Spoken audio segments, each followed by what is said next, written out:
it live. Okay. Do it live. I'll write it and we'll do it live. So to get that perfect barbecue, you use wood. You sure it's safe? Whatever. You put the lighter fluid on, strike your match, and oh, should we call the fire department? That might be a good idea.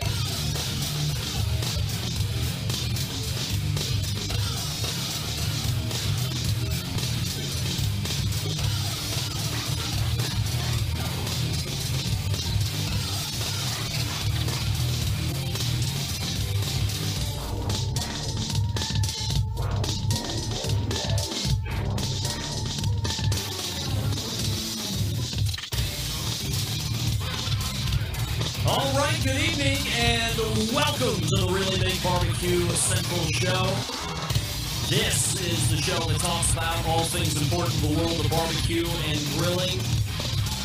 And we broadcast live and direct from the Rock and Roll Hall of Fame city of Cleveland, Ohio. This is the barbecue capital of the North Coast. I'm not even kidding. It is. Recently named as such. I am your program host, Greg Reppy. Happy to have you aboard here on your Tuesday evening. Got a really big show planned for you. However, if you should see fit to jump in this conversation this evening via email, I am more than happy to take it as soon as I can pull this up. How is this not ready? iPad. Dropbox. Come on now. Here we go. Here we go. This is perhaps not. How do you get in touch with the show? Let's go to File. Let's go to David Lee. That name will be mentioned here in a second. Here we go. This is how you get in touch with me. Not kidding. You can get in touch with the show by sending an email to greg@bbqcentralshow.com or on the Twitter and Instagrams at BBQ Central Show. Anything else you want to find out about the show, you can find at the main website, thebbqguru.com. And here's what's happening, in case you didn't get the newsletter. First and foremost, if you didn't watch the show last week, this is, I guess, what you would call a pre-recorded show. However, don't let that fool you. This is a brand new show. This isn't recycled. This isn't brought back from the archives. None of that stuff. It's a brand new show. It just so happens I've put it in the can prior to me going under the knife. This is more or less being done this past Thursday as I get it all together and so forth. Coming up in about 12 minutes from now, the third Tuesday of the month regular guest.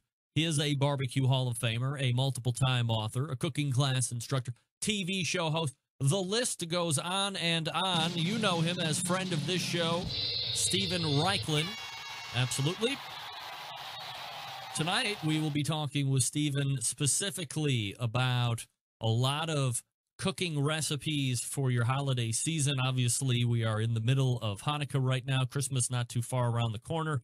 And then whatever other holiday you might be celebrating this season, we will have some insight on gift giving, of course, because that's very important. We love our material items. But secondly, the food, that might be just as important as the gift stuff. Prime rib instructions. We got Meathead prime rib instructions last week. We will get Stephen Reichlin prime rib instructions this week. There may be some differing of opinions on how to go ahead and cook them and finish them and what cookers to cook them in and temperatures to take them to and all that stuff. That's why, while it might seem a little redundant, everybody's got their own take, so you can go ahead and pick what you think is most important. And the best advice, give it a try, and if it works out, great. And if not, you can try another way a different time. Here's what I suggest. If you're going to try something new, make sure you have some type of a pad of paper or a netbook or a Chromebook or something where you can track your progress. Make notes. Sounds really weird and really nerdy. However, if it's a length of time between when you're going to cook the prime rib this time and the next time, if it was really good, you don't want to have to rely on your memory in order to make sure that you're achieving the same results, right? Write down some really key items or get really nerdy with it and write down everything that you're doing. So the next time you cook it, You can go back, fact check, replicate, give yourself the best chance at making the same great piece of meat that you did the last time. So, long-winded way to say that Stephen Reichland will be talking about prime rib. We're also going to be talking about some Cuban-based Christmas pork, and we will also discuss something that you've seen back in the ye old days, like English Christmas goose. Where do you get it? What does it taste like? Best way to prep it? All that good stuff. And then we'll mix in some other items as time may or may not allow. Stephen Reichland at 9:14. Then at 9:35, he is a friend of this show. Met him in person down in Hartville a little earlier this summer. John Solberg will be joining me. Really excited to be talking to John about the new project that him and I have been teaming up with. This is called The Best Moments of the Barbecue Central Show in 10 minutes or less. So this segment with John will be specifically dedicated to talking about the concept, what you can expect as a subscriber to the Barbecue Central Show feed. This will be added in as a supplement to the normal feed. We're going to be looking to release it. We're toying Thursday or Friday over the course of the week to kind of give you something to nibble on before another live show archive hits the airwaves late Tuesday night into Wednesday morning. So when you consume it, you'll have the show on a Wednesday through that rest of the week, and then Thursday, maybe Friday of that week, you'll also get another nugget. John and I will go in-depth to exactly what you can expect if you already subscribe. If you're not subscribing, if you're just watching the show for the first time, maybe you might want to think about subscribing via iTunes or Google Music or whatever podcast catcher you have so you don't miss the new supplemental program, some of the best interviews and segments and rants and technical mishaps and who knows. John is putting them all together. I'm going to give you some contact information for John during that segment, so stand by for that. And that's John Solberg, 9:35. Then we will move into the second hour. We haven't done this kind of an interview in a while. I'm not sure why. I'm always interested. I'm always happy to provide this unbiased platform to do it. But the KCBS Board of Director elections will be coming up here shortly, early January, if I'm not mistaken. And joining me for the first time is the pitmaster of Smokin' Coals out of the great state of Tennessee. Jason Cole will be joining me. We'll learn a little bit about his background and his competition background, of course. But most importantly, we'll talk about why would you want to run for the KCBS Board of Directors, what kind of qualifications he has, and what kind of a platform he is going to be allowing you for consideration. So you may or may not vote for him. That's Jason Cole at 10:14, and then at 10:35. Folks, I am very excited. Of course, you know this guy. You hear him on the show all the time, the guy that says this. All guests on the Barbecue Central Show appear via the Smithfield Hotline. Yummy. A guy that can say this. Cleveland. That's so cool. His name, by the way, is David Lee, and he will join me for the very first time as a guest on this show to close it out. Barbecue Central's very own voice imaging voice, not to be redundant, a nationally recognized talent, dare I say, treasure when it comes to voice work. The voice of Westwood One, the voice of Dial Global, the voice of Fox Sports 1, Major League Baseball and football, professional bull riding, motocross. Did I say Clear Channel already? I mean, you've heard him probably for years, if not decades. He's been in the radio business since the mid-'70s or so, getting into various really large stations and has weathered the conglomerate buying and vanillaing of all the radio stations across the country. So we will talk to David Lee about his background in radio. When did the pipes come into play? Cleveland. Yeah, when did you know you could say that like that? And we'll get a first-hand account because we'll be talking to him not in studio per se or having all these wild. Do you think that guy has incredible effects and processing and all that stuff to get that voice? We're going to be able to put that right to bed this evening at 10:35 when we talk to him on the line. So stay tuned for David Lee, the official voice of the Barbecue Central Show. DavidLeeImaging.com is his website. So I know if you need voice work done, you can get at him. And I have him call me the most homoerotic host on the face of the internet. So, he's not afraid to give his take or read anything, right? Easy enough. So that's what's happening. 216 is the area code that I'm actually not going to give you a phone number. I'm not here to answer your phone calls. That's what I'm saying. However, you can send me an email if you want to, greg@thebbqcentralshow.com, and we are off and running. That's the show that you have to look forward to. So we have Steven Reichland coming up out of the break. I want to first talk to you about the Chops Power Injector System, the NBBQA 2015, 2016, 2017 Barbecue Tool of the Year. 3 awesome sizes to fit your injecting needs. The number 1 seller is the Chops Half Gallon, designed for the competition person or to pump up the backyard warrior, just like me. So easy to use. Clean it, fill it, pump it, and away you go. If you just have one brisket or pork shoulder to do, you don't have to fill it all the way up. Here's the nice thing. Just put in what you need. It uses it all. It comes with a whole mess of really cool stuff. You pay $100 for that one, and you pay shipping on top of that. Then you have the 1 gallon Chops Power Injector System. It's designed for catering and bigger jobs. It will hold double the amount of the injection of the half gallon. That's why they call it the 1 gallon. This one comes with the same amount of really cool stuff. It's $120, plus you pay shipping anywhere. Then you have the full power electric system. This time, it's not a holding tank, but a 3.5-foot pickup tube that you can put in any size container, from a few ounces to a 55-gallon drum. It was designed for Chef Rob at the Best Barbecue Restaurant in Kansas City. He has said time and time again that with the Chops full power injector system, his briskets are better than ever. It comes with metal needle adapters, 14-gauge needles, 3-inch 12-gauge needles, 2-inch 11.5-gauge needles, plug screws, needle protector, $325, plus you pay shipping on top of that. A number of the top pit masters in the world are using the Chops Power Injector System every day to make their barbecue better than the rest, because we live in a foodie world that now requires flavor in every bite. This is how you do it fast. It's not just for meat. How about alcohol-infused watermelon? Why not? Every injector hand-assembled in Kansas City, Missouri, USA. And if you are already a Chops Power Injector customer and you think your pump is broke, let me caution you, it's not broke. Here's what you want to do. Find Dan on Facebook. He's on Facebook. He's made a series of videos on how you can go ahead and troubleshoot the pump. Actually, undo the pump from the bottle, 2 separate pieces. The pump sometimes gets a little dry. You need to keep it oiled.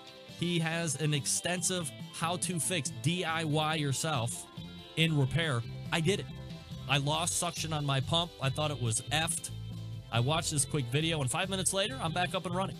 So very much worth the lookout. Visit the website, barbecuekansascity.com. That's BARBEQUE, barbecuekansascity.com. And check out the Chops Power Injector System. You're going to wonder how you ever injected with just 1 needle the first time you do it with 4. Under pressure, no less. How about 10 butts in the time that it'll take you to do 1 with 1 syringe? Think about it. BarbecueKansasCity.com. That's BarbecueKansasCity.com. Steven Reichland coming up out of the break. Stick around. We'll be right back.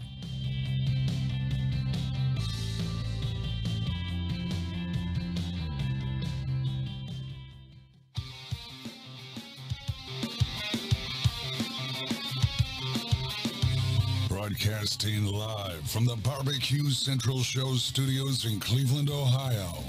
You're listening to the Barbecue Central Show. Once again, here's your host, Greg Rempe. All right, welcome back. This portion of the show being brought to you by Smithfield. Championship Pitmasters are winning with Smithfield. You can do it too. Commit to cooking with Smithfield this 2018 barbecue season, and you will receive smokin' swag just for participating. Few requirements. You have to pay a $25 shipping fee, and you have to be a member of a major sanctioning body when it comes to competition barbecue. Be sure to come back, track your first place finishes with pork and ribs to win great prizes through the Walk-In with Smithfield incentive program. More on that to come later. Once a Smithfield committed cook, show us your Smithfield with the hashtag #ShowUsYourSmithfield. Get up on Facebook and Instagram and reap the rewards. You can sign up at smokinwithsmithfield.com. 500 spots, by the way, so get yours soon. All right, my first guest can be seen on this show the third Tuesday of each month. He is a 2015 Barbecue Hall of Famer, a TV show host, a barbecue cooking class instructor, multiple-time author. Let's go ahead and race to the hotline and welcome back friend of the show, Stephen Reichlet. Stephen, how are you, buddy? I'm doing great, Craig. How are you? Absolutely fabulous, Stephen, and appreciate you making time as always. First and foremost, I know we're right smack dab in the middle of the high holiday for you, Hanukkah, so happy Hanukkah to you. And, of course, since we're in the midst of holiday season, I would imagine a question that you're getting quite a bit of this time of the year is, hey, I have a loved one or a friend or maybe a boss and I'm trying to get a little brown nose action going. I need a really good gift idea when it comes to live fire cooking. What are you suggesting this year, and what do you really like this year? What would you want this year? Well, if I can be a little self-serving, I'll give you 3 things that pertain to Stephen Reichlet. So, gift number 1, one of my books, like Project Smoke. Why a book? Because a book is a gift that goes on giving. Teach a man to fish or teach a man to smoke, and he can smoke the rest of his life. Certainly. Gift number 2, I would say, let's say, a set of my new Project Smoke spice rubs. There are 6, 1 for steak, 1 for pork, Mediterranean herb rub. I use them all the time. They make you look great just by opening the bottle. Number 3, for you big spenders, or if it's somebody you really want to thank or really want to woo, we just came out with gift certificates to Barbecue University, my school of all things live fire cooking at the Broadmoor Resort in Colorado Springs. You can find all of those items on barbecuebible.com. Do you have, for the folks that might be just getting into the live fire cooking thing, do you have like those introductory gift suggestions or the thing to kind of blaze the pass and ramp up the learning curve a little bit quicker? Oh, yeah, sure. Well, aside from books, I mean, you know, basic tools, a good set of long-handled spring-loaded tongs. I like the Luma tongs, which have a flashlight built into the arm so you can see what you're doing. Long-handled grill brush or grill scraper, instant read meat thermometer. There are many great brands. We like Maverick. So all of those are really useful. Now that you're outfitted with some really cool tools, you want to put them to use. So we're going to spend a decent amount of time here in this segment this month talking about cooking. Of course, the one that a lot of people will mark up with a Christmas or a holiday season, of course, is that prime rib. Last month, it was all about turkey, and some people double up. This is maybe the only 2 times during the course of the year that they'll have turkey. Let me take a complete left turn here while I'm thinking about it. Do you think that people are eating enough turkey? Do you think that with the popularity of Texas-style barbecue or barbecue in general over the last handful of years, because a lot of the successful restaurants will have some type of turkey on their menu, do you think that the overall consumption of the American public on turkey has gone up? And I'm just asking you to speculate, of course. I do not think people are eating enough turkey at all, nearly enough turkey at all. I think 98% of the turkeys get eaten, raised in the United States, get eaten Thanksgiving weekend. Even though turkey appears on barbecue restaurant menus, sometimes I would like to see it become a meat you eat every week. You know, it's funny, I was taping this show in Italy during the fall, and you couldn't believe how many times I saw turkey on restaurant menus. And, you know, I mean, turkey isn't even an Italian thing, but it's a great meat. Rich flavor, meaty, rich, inexpensive. Eat more turkey. Is it? But now, this time of year, let's eat prime rib. That's right. So that's where I was going. Obviously, everybody's thinking prime rib here. So unlike the turkey where, I mean, if you can get a 20-pound turkey, it's going to cost you a decent amount depending on what you're getting. But prime rib, obviously, a little bit more on the taxing of the wallet, especially because, I mean, there's not like the Wagyu of turkey where you look at meat. And, of course, there's a whole bunch of different grades. So let's talk about grade first. And I know you're kind of a fan of get what you can afford, but maybe eat meat a little less, save up. So when you need to splurge, you might have that extra bank account. Talk to me a little bit about meat decisions. Okay. First of all, for me, eat less but eat better. That's absolutely a byword. When I do prime rib, I actually like it from a prime steer. About 2% of all steers raised qualify for prime. Prime, it refers to the grading refers to the amount of marbling in the meat. I think it's between the 6th and 7th rib, but it's expensive.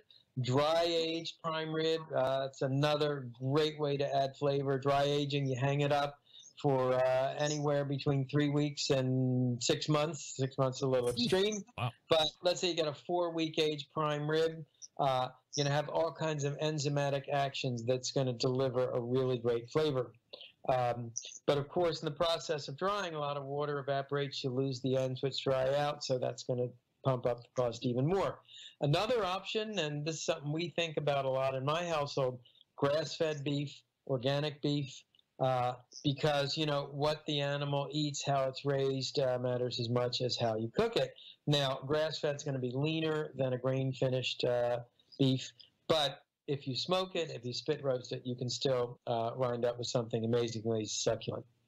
Do you have a suggestion on what size of a piece of prime rib to buy, depending on how many people are going to be there? Is there a portion? Obviously, it will change. I mean, if you're just a big eater, you're a big eater, right? But is there a general amount or rule of thumb? Well, I generally get a 3-rib or a 4-rib prime rib. More often 3 ribs. That'll feed 6 people comfortably, leave you leftovers. Of course, you do have the problem of who gets the bones because there are only 3 bones to 6 people. But it's a nice sized piece of meat, 6 or 8 pounds. Fits great on a rotisserie, which is my favorite way to cook a prime rib. On a let's say a Weber kettle rotisserie, but it's, you know, a 7-bone prime rib. You know, that's an 18-pound piece of beef. That's pretty serious. Pretty expensive Also, too. pretty expensive. Yeah. From a preparatory standpoint, once you get it from the butcher, are you a big fan of having the bone removed and having it tied back on, or discarding it altogether? Like, what's your deal? No, bone in, the way it came off the steer. All right. So when you get it back from the butcher, how do you go about setting it up, getting it ready for that rotisserie? Well, if I'm, you know, I guess what I do most often is I stick it with the tip of a paring knife, making slits about every 1.5 inches. In half of those slits, I place a sliver of garlic. In half of those slits, I place a little sprig of fresh rosemary.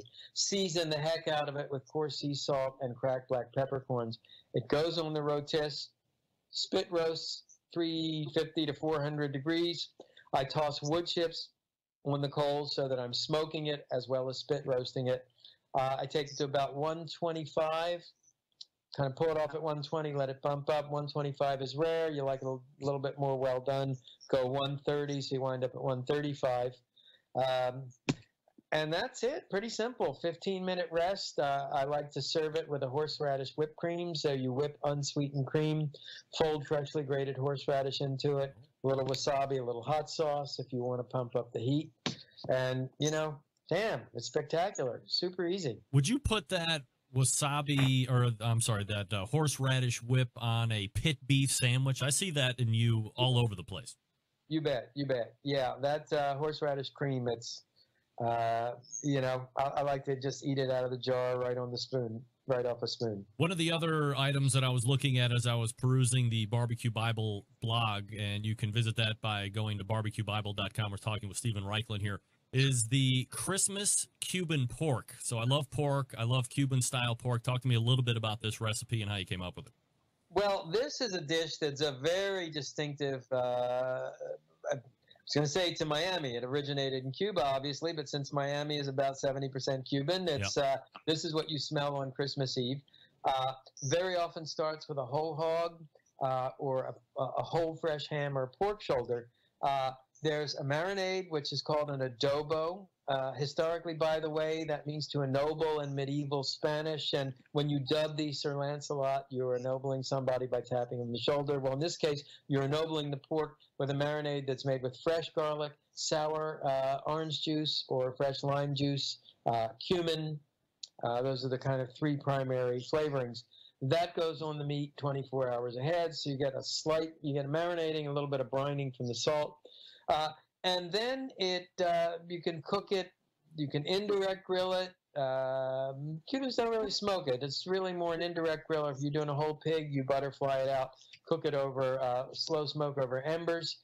There's also something called a cajachina, which is a Chinese box, which is basically a steamer trunk made of wood with a coal pan at the top.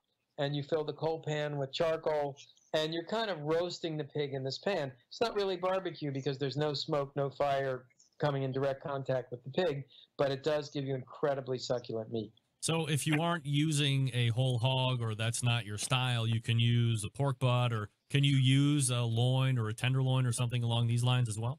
You can use all of those. I would stick with a pork shoulder or a butt because you need fat. The traditional dish is very fatty. It's got a lot of crust. It's got kind of crusty skin. It's got crusty, fat, seared exterior. And if you get into your tenderloin or your pork loin, you'll wind up with something very tasty, but it's not lechon asado. I do need to add that there's a sauce that goes with this. The sauce is called mojo. You start by frying garlic in oil and then deglazing the pan with sour orange juice. Again, cumin. Some people add cilantro. And it's a wonderful, fragrant, aromatic counterpoint to the richness of the pork. The other recipe that I saw, and you hear about it like in the olden days in Europe, was a Christmas goose. I have never seen a Christmas goose hung in a butcher's window or anything. It's just something you read about or hear about in the old time movies, but you have a recipe for it. So is it readily available? Like you can find pork belly and steak and all this other stuff, or is it a little bit harder to find? Well, it's definitely harder to find. In most places, it's a special order item. You can find it online, and you can order it pre-order from a good butcher shop. I wouldn't even be surprised, actually. I think I saw goose at Whole Foods. It's a dark meat. It's a rich meat. It's tougher than duck, certainly tougher than chicken, because it's more exercise. It's larger. And the funny thing is, the recipe in my blog. Actually, although it's served at Christmas, it comes from Israel. It's a smoked goose that I had in the town of Rosh Pinah in Israel. It's a recipe in Planet Barbecue. We have it on the site. You brine the goose first, and then you smoke it, and it's a wonderful, dark, rich meat. It's really great. Do you have a flavor profile that you could compare it to? Is it more like a duck than poultry? It's a lot more like a duck than a chicken. It's a duck. It's got some sort of beefy overtones to it. Definitely in the dark meat bird family. Acquired taste or not so much? Well, I think the piece that's acquired, it's very fatty, first of all. It's a little tough. If you're used to turkey, which is pretty mild, it can make you sit up and take notice. But I think when you smoke it, and this was the great discovery for me, because I've tried roasting goose many times and not enjoyed it very much. But when you smoke it, you're doing exactly what you do to a tough cut of meat like brisket. You're breaking down all the muscle fibers. You're making it tender. The brine makes it succulent. And I think that's much the best way to handle it. All right, so if you are looking for Christmas goose recipes, barbecuebible.com to go ahead and grab one and show me pictures. I'm going to give a little shout out to my assistant, Nancy Losky, who is actually lives in Cleveland. That's right. And Nancy wrote that blog. So, Nancy, good work. Thanks. All right, barbecuebible.com to check that out if you're interested in Christmas goose. One of the other things that I wanted to talk to you about here, Stephen, is the year is obviously drawing to a close. 11 months ago, we were talking about what do we think are going to be big trends in 2017. You obviously generate a list every year. So as you look back at that list that you had generated all the way back, either at the end of December last year going into January this year, do you have a top one or two that you think were really breakout winners or successes? And perhaps do you have one or two that you thought were really going to hit that really never made it to the plate? Absolutely. I'm so glad you asked. Let's start with the trends that didn't really become major earth shakers. Let's do it. One was I thought almond wood was going to be a really hot wood for grilling. Almond wood, you find it in California, and it's still pretty much only in California. The other one was Middle Eastern flavors. I thought this was going to be the year of Middle Eastern grilling, and I don't think that really took off. On the other hand, two trends that I believe I correctly predicted. One, caveman everything. This is, I call cavemaning the process of cooking meat or vegetables or seafood or even raw dough directly on the embers without a grill grate. I think this was super hot. I can't tell you the number of restaurants where I saw, obviously, caveman steaks. In New Orleans, I saw caveman shrimp. On the set of Project Smoke 3, we did caveman lobster. So that was really big. But the other one, I think this is more than a trend. I think this is a new way of looking at food. I called it HOW, and that is HOW. How your food is raised matters as much as how you smoke or grill it. And that acronym, HHOW, refers to heritage, as in heritage pork, heirloom, as in heirloom vegetables, O as in organic, and W as in wild. I think we're really the age of organic meats, of heirloom varieties of pork, heritage varieties of pork, really paying attention to where the food comes from. I think that's a huge trend. It's more than a trend.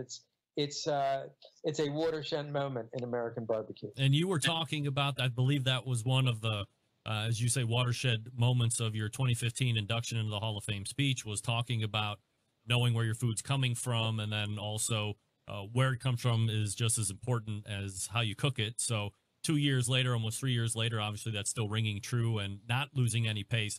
Last question before I let you go this evening, Stephen. Always appreciate the time. I've seen an emergence of plant-based burgers, not veggie burgers, mind you, but these plant-based burgers look like beef. And there's a guy by the name of Michael Simon who has a burger joint, or a number of burger joints in and around the greater Cleveland area. It's called the Impossible Burger, and they're available for sale in his joints.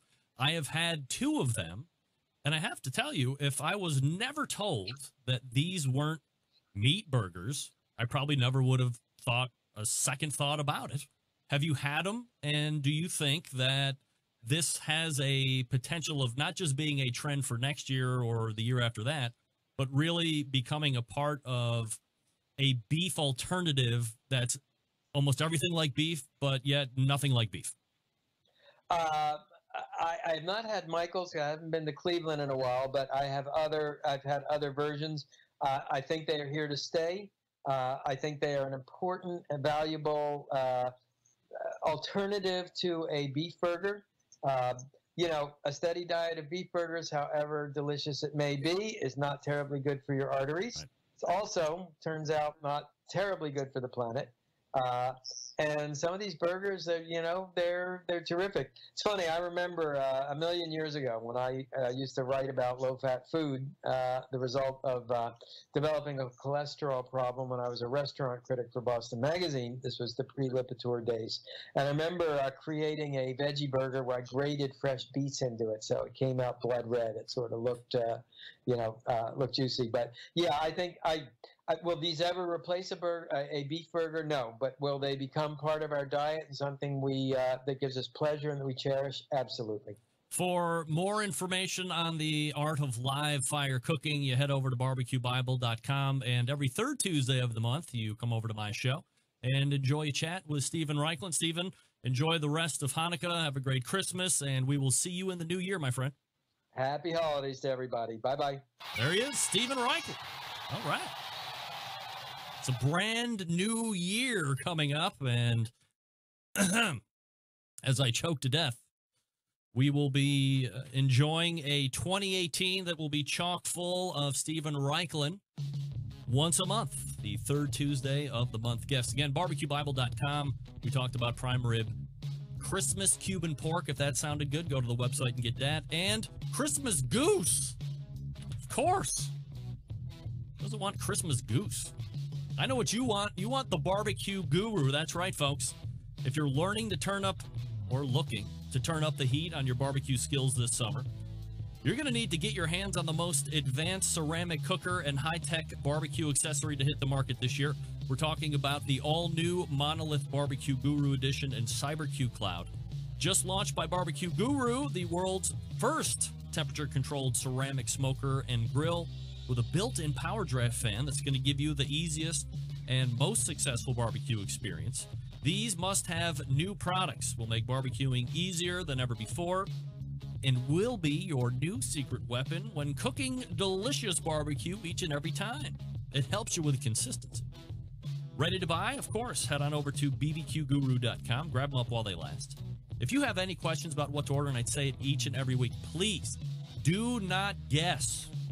If you don't want the monolith or you don't want the CyberQ Cloud, if you just want something else for a Weber bullet or a Weber kettle or ceramic hook, don't guess. Call them, ask questions, and they'll make sure that you have exactly what you need so you are up and running right out of the box. Again, the website, bbqguru.com, or you can call them 800-288-GURU. And yet another successful year of sponsorship and partnership with the folks over at the Barbecue Guru. Thanks to Bob Trudnak and the gang out there in Warminster, Pennsylvania.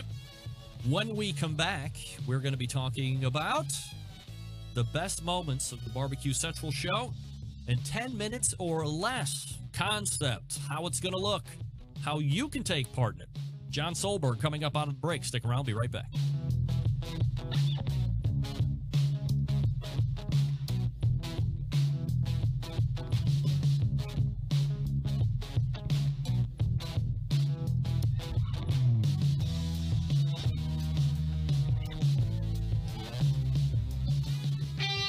Ready to get on the air? Call 216-220-0966. Now, let's get back to the LeBron James of barbecue talk. Greg Rempe.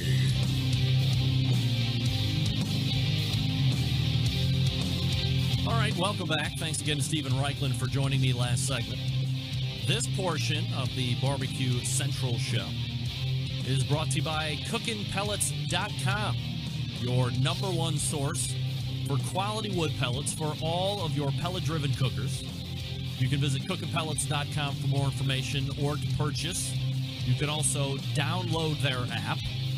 When you download the app, you can, of course, get alerted to great shipping deals. Yeah, come on now. Everybody loves a great shipping deal.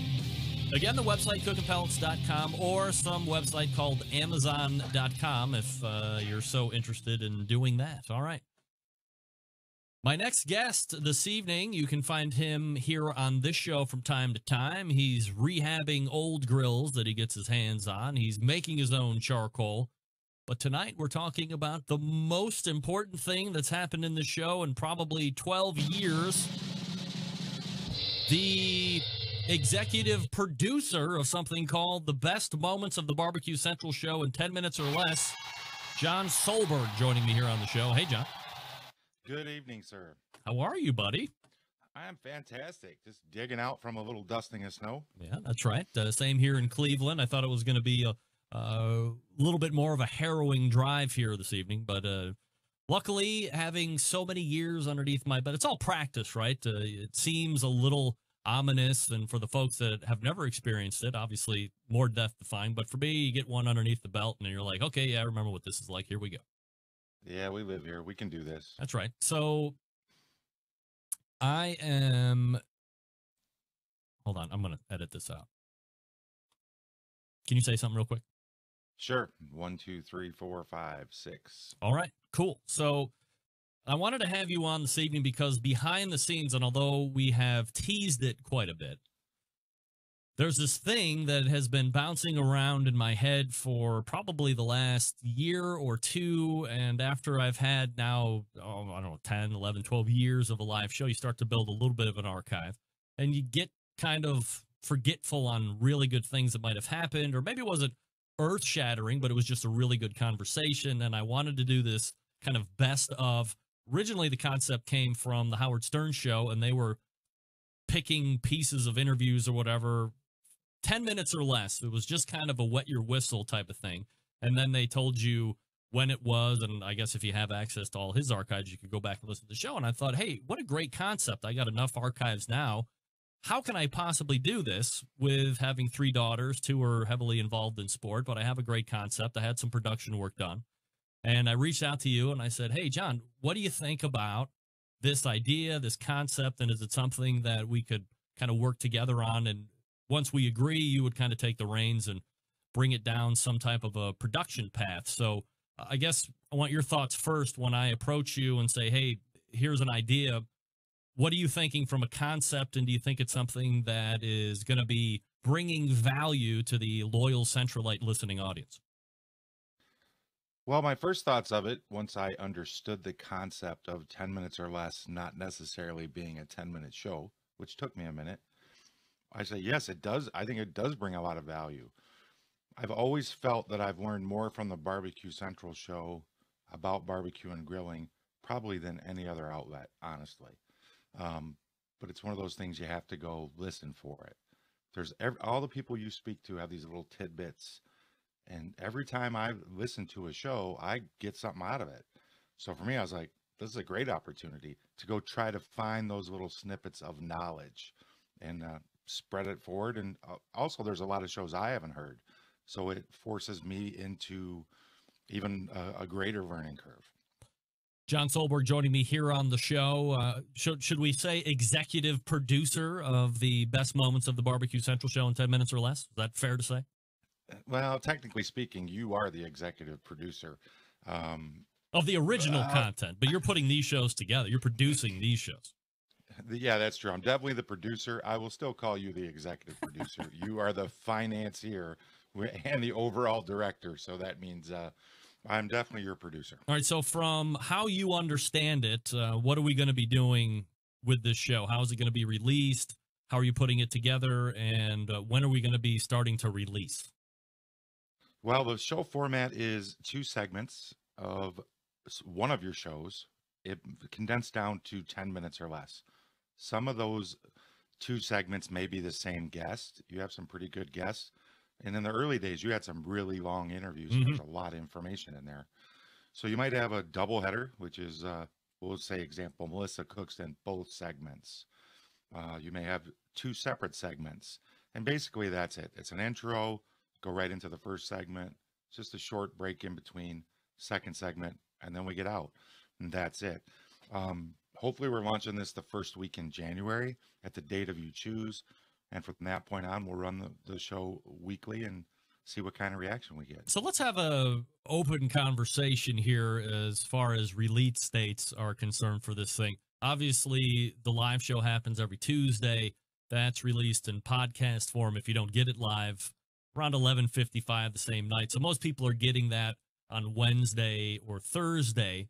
Do you have an idea? I've been thinking maybe a Friday release. What are your thoughts on what's going to impact the audience the most and kind of give them that extra Barbecue Central show nugget to get them over the hump for a Tuesday live show? Hey, I'm great with a Friday release. You know, a lot of people may not pick it up right away, but I think it's yet to be seen. So Friday's a good time, a drive home. It's a short show. Give you a little fix before you go into your weekend of barbecue. Maybe you find a little inspiration in it for the weekend. How is it going to set up once it hits the feed? What other information are you going to be able to get? Not from an Audible standpoint, obviously that's going to speak for itself, but will we have show notes? Will we have links to go back if we've maybe inspired somebody by this 10 minutes or less segment? They're like, hey, you know what? I got to go back and re-listen to that whole thing. All that stuff is going to be in there? Yeah, just some brief show notes, who the guest is, maybe a slight description, a link back to that particular show in the archive, some contact information for me should someone have a suggestion or want to reach out for some reason. Obviously, your contact information as well. And that's it. A short, sweet little show note. So what has been the biggest, or not just the biggest hurdle, but the biggest hurdles for you as you started to put this together? Because we've been kind of working together hand in hand. I'm more of a reference standpoint, not necessarily down into the trenches like you've been doing, putting these shows together. But what have you been finding most difficult to do, and what have you been finding that you've been getting the most enjoyment out of? Start with the difficult part. One of the most difficult parts is you find some really good stuff, but some of the early days of your show, the audio is a bit of a challenge at times to deal with from a production standpoint. How do you mean? And, you might not have a good quality audio. Back in, I'll say USB headsets were invented. You had some guests that some of the audio is just, it's usable and trying to make it more usable. Some of the audio can be a little annoying from the early days. And I like to spend a lot of time trying to improve that the best that I can. I think that's the only real challenge to it. The challenge is also trying to find the little nuggets to take 30 minutes or 40 minutes or sometimes even an hour and decide what is the 10 minutes to pull out of it, because ultimately it's all pretty good stuff.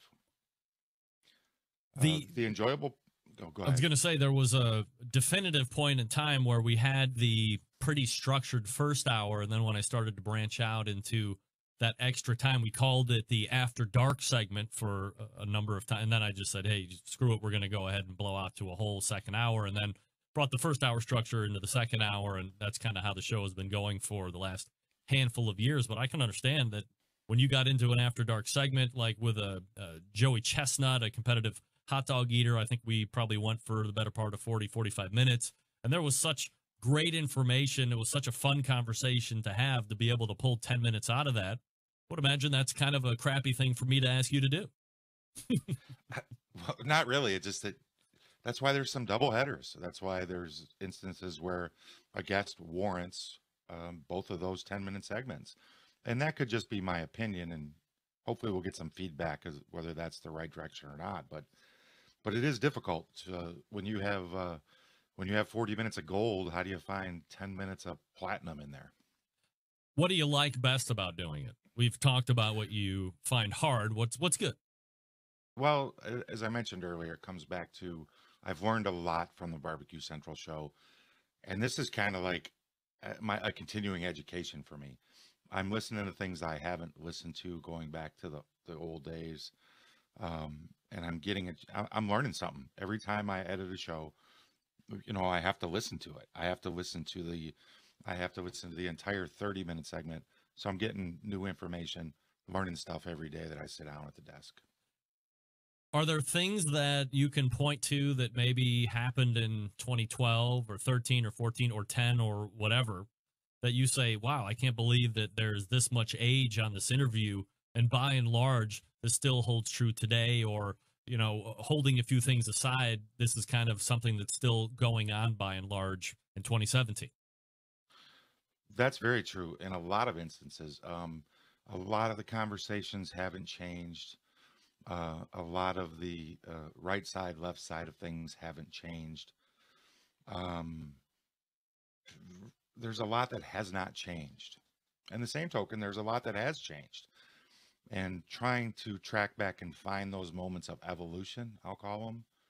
It's like, when did Wagyu come on the scene? You know, when did Greg start the horse meat conversation? Trying to wind that thread back through some of these things. So there is a lot of similarities, and equally there are a lot of differences. All right, so you had mentioned that there is going to be contact information for you. Obviously, if you feel the need to reach out to me, it's the same email, Greg at the bbqcentralshow.com. But if you want to get in touch with John, since he's kind of the brains behind this whole thing, and he's actually cobbling these great masterpieces together, what's your email address, John, that people can get a hold of you to give you suggestions for somebody that says, hey, I kind of remember this, or on this date, I remember something good happened? How do they get at you? It's a John without an H. So that's JON at the bbqcentralshow.com. Hey, I know that email address. All right. So very, very easy. It's Greg or John, JON, at the bbqcentralshow.com. And obviously you would be, so the folks don't know this, but I mean, you have really put together quite a arsenal of what we call in the can episodes.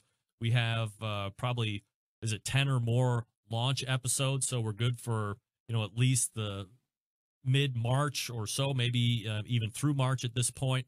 And then you have quite an extensive backlog of other episodes that we're going to start rifling off here as well. Do you have an idea of how many you kind of want to keep in that buffer barrel?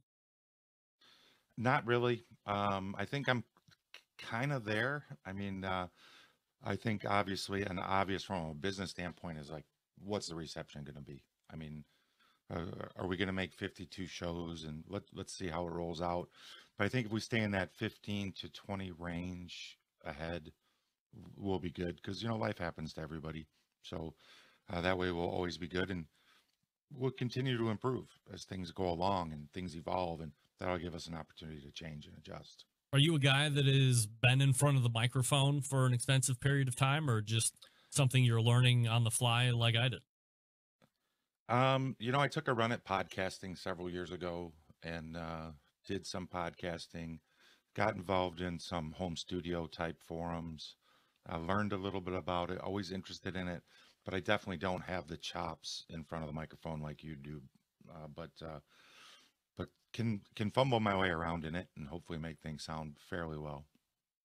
Again, if you have an idea or a specific date, maybe John's already covered it, and obviously he's keeping a log of things that he's already tracked down. So if you get at him and you give him something he's already done, he's probably going to write you back and say, hey, just keep the shorts on. We're going to get to that here over the next handful of weeks or so. But otherwise, he's open for suggestions. I am open for suggestions. And I think at this point, we're probably going to be looking into that Thursday or Friday range. Give somebody some stuff to chew on, as you said, John, to get you into that weekend, get you through that weekend before another live show hits on Tuesday. And then if you really find something that, as I said, as inspires you, you're able to pick it up over the course of that weekend and go back, listen to the whole show. Obviously, from a show standpoint, John, this could potentially generate all new kinds of downloads for past episodes that maybe haven't seen the light of day for years, right? Well, that's my hope ultimately. Yeah. And ultimately, to be honest, I haven't spoke to you offline about this, but I would like to see this be so successful that we can convince you to dig out those 12 or 13 never seen the light of day episodes and let me have those for really special occasions. Do you really think you would be able to pull 10 minutes out of that crap? I mean, you would be a magician if you could do that. I'm up for the challenge, and I'm up for the challenge. We might have to I might have to generate an NDA so you can at least listen to them, and then you can call me back and say, wow, you were really right to hide those first 6 or 12 podcasts, because not only do they sound bad, they're bad. I mean, we all start somewhere. I'll send you an right? NDA. I'm going to send you an NDA in the morning. All right. Well, fair enough. I mean, I got one ready. I got them in the can. I'll get you one. Well, you may lose some monicum of respect when you hear how the show originally started. Maybe not. I mean, who knows? So, but here's the bottom line. It's John Solberg. He's hosting the best moments of the Barbecue Central show in 10 minutes or less. Again, this is a concept that I borrow from Howard Stern, who had done it a couple years ago. I don't think he even still does it, but I was so impressed with getting some of that quick hitting, really good parts of a conversation and then going back and going, hey, I remember that, or I remember when I first heard that on podcast. And John is really making this come to life. And, we'll see how it's going to run.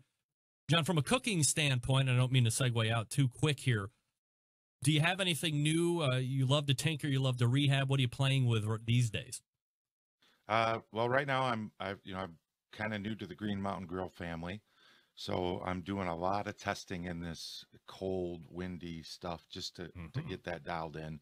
I know that sounds kind of simple, but just making sure that's dialed in, and I'm really getting into the rotisserie thing. So I just picked up a 18.5-inch rotisserie to put on a Jumbo Joe and play with that some more. So just kind of tweaking those couple things right now. That's what's kind of keeping my mind busy. Stephen Reichlin was just on before you, John, and he said his favorite way to do prime rib, and maybe you heard the conversation that we were talking before this.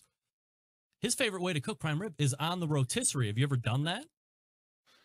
I haven't done a prime rib, but inspired by Derek Rich's book. That didn't sound right. Anyway, you know who Derek. Yeah, Derek Riches.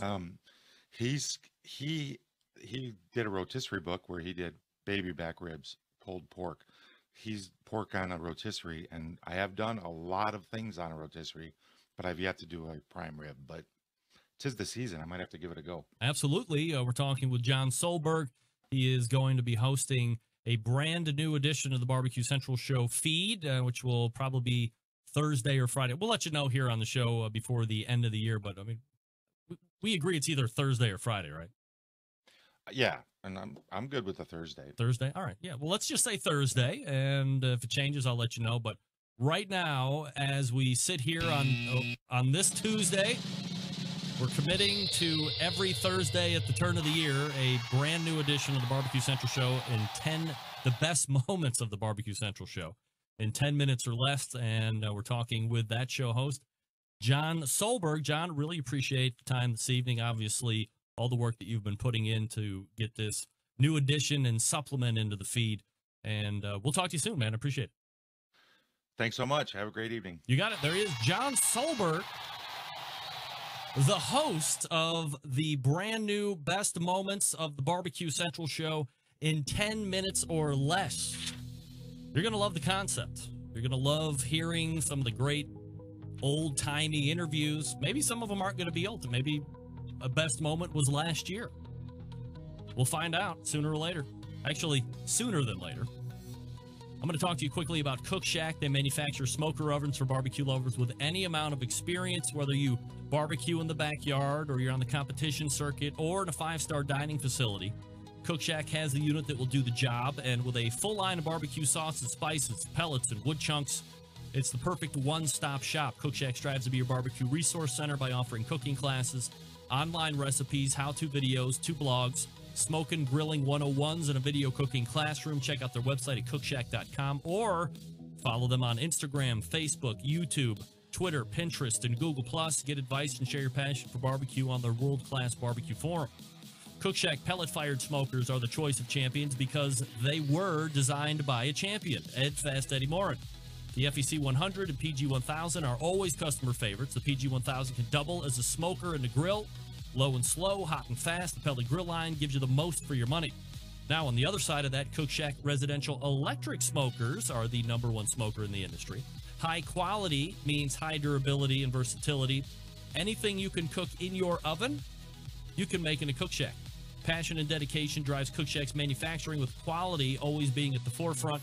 Get the best in barbecue since 1962. You can call 800-423-0698. That's 800-423-0698, or visit their website, cookshack.com. All right, thanks again to John Solberg, and we will wrap up the first hour right after this. Stick around. We'll be right back.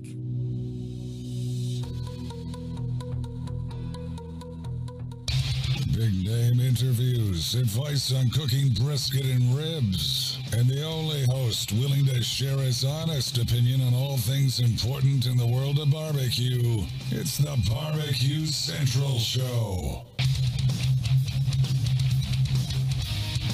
All right, we are back at it. Once again, thanks to John Solberg for coming on last segment. He will be your host for the best moments of the Barbecue Central Show in 10 minutes or less.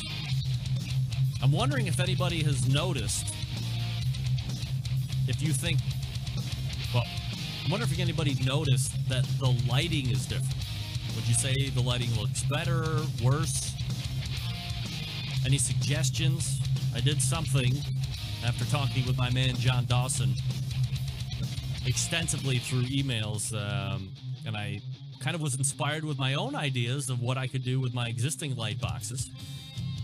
Toned it down a little bit.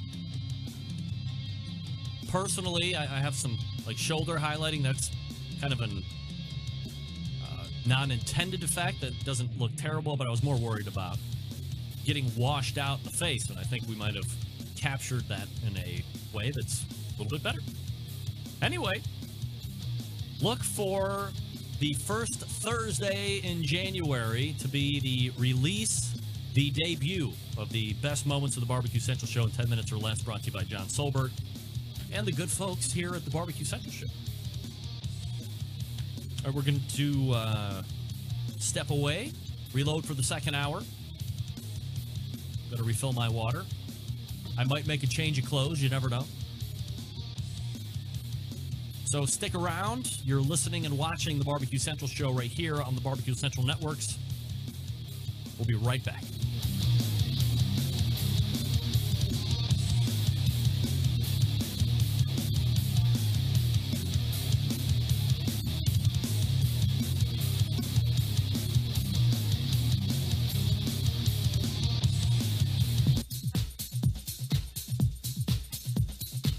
Happy to have you aboard here for the Really Big Barbecue Show. Boing. We cook because we have to, and we grill because we want to. Hit me! Fine, how you doing? You have a great show. I'm a big fan. Boing. So what seems to be the problem here? This man looks like he's dead, and he's in the crackle. Charbono! It's all about the charbono, dude. Succulent fish. What? He ate 2 feet for wiener. Oh, listen, Liberty, shut your face. I'm shaking like a dog shit peach seeds. We have top men working on it right now. Top men. All right, just like that, we are into the second hour. Hello. Congratulations, friends and neighbors. You have found the Barbecue Central Show. This is a show that talks about all things important in the world of barbecue and grilling. This show is live. We do it live each and every Tuesday. We'll do it live. That's right. We'll do it live. Do it live. I write it. I'll write it, and we'll do it live. That's right. All thoughts my own. Unless I'm copying. I never want to do that. But if it's funny, I'll copy somebody's stuff. I don't care. So this show is live. Not this one, but this show is live from 9 to 11. So if you ever find yourself on a Tuesday and you have nothing better to do, you can come over to thebbqcentralshow.com for the audio stream. There's also a Facebook Live button to click on. And Tuesdays between 9 and 11, the show happens live on Facebook. It'll also get up on YouTube at some point as well, sooner than later. And you will have the opportunity to take in the show. I think a lot of people still don't grasp the concept that when they're hearing this show on a Wednesday or a Thursday or Friday because they subscribe to it in podcast form, that it is only just that. This isn't a show that is strung together over the course of a week or so, or that I have multiple number of these in the can and I just release them at some point late Tuesday evening. That's not the case. This is a live show. It's happening however you hear it, whenever you hear it, is exactly how it went down with a live studio audience. Now, of course, people aren't jammed up in my studio, but as close as you can get to what some would consider to be a real radio, that's what this show is. Not so in a podcast form, it is because I'm merely recording the live show and I have a podcast feed which I upload it to. But if you start to define what is a podcast, it's not your traditional sense. We're not just recording it and then going back and editing it, making sure it sounds awesome, and then uploading it. This is a live show, just in case you had any question. Thanks again to my first hour guest, Stephen Reichlin, and I'm remiss in the fact that we were talking about goose, and I wanted to ask him about suckling pig.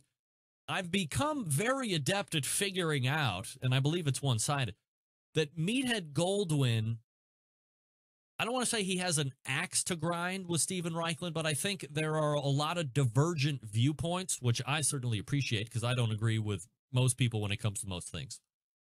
But there is a divergent mindset on how to cook steak or what temperature to bring things to, or caveman cooking, for instance. I know that's a big point of contention between, not between the two, but Meathead has a completely different view of caveman cooking than Stephen Reichlin does. Stephen, a big proponent, likes to caveman everything. He just talked about it in the first hour. Caveman everything. That was one of his big trends of 2017. Meathead says, don't do that. Why would you do that? Don't just put myself in a, got to watch my hands in the lighting there. I put myself in a shadow. Meathead says, why would you do that? Don't do that. And here's why you don't do that. So as I've come to talk more and more to Meathead and more to Stephen Reichlin, I realize that there are, I hate to be jumping on topics here, but it might be a great idea to put them together and have point counterpoint and see how well that runs, or see who becomes most offended first and then decides they're just going to hang up the line and call it a day. I mean, I would hate to have that happen, but it might be really good live internet show material. So I might have to jot that idea down, actually, as I'm listening to the show back live, or listening to it back on the podcast after we do it live, because I always love to go back and listen to myself and hear how stupid I sound so I can try and work better and sound better and give a better quality product. Also, just as a reminder, John Solberg was just my past segment's guest. You can look for a launch episode of the best of the Barbecue Central show in the best moments of the Barbecue Central show in 10 minutes or less. Is that right? So I had a guy cut an intro song. I have some talk over music for John. He's putting it all together as we had talked about in the segment last hour. He's got roughly 15 launch shows, so we're well into that 3-month time frame of buffer, and then there's at least another 10 or 15 shows that he already has worked up that are just kind of like general population at this point, that once those launch shows get going, we'll be able to start mixing these in, and then we'll just start backfilling. So you'll get one a week. We've decided that it's going to be on a Thursday, and we will launch it on a Thursday, the very first Thursday of January. So we're going to be looking forward to your reaction, your feedback. What do you like? What don't you like? And most importantly, what are you suggesting? Do you have a favorite moment of the Barbecue Central show that you would like to hear again? Do you have a favorite date of a show, a favorite guest? We'll do whatever we can to kind of go back and locate that to the best of our ability. Certainly, I have access to all of the archives, but my plea to you would be this.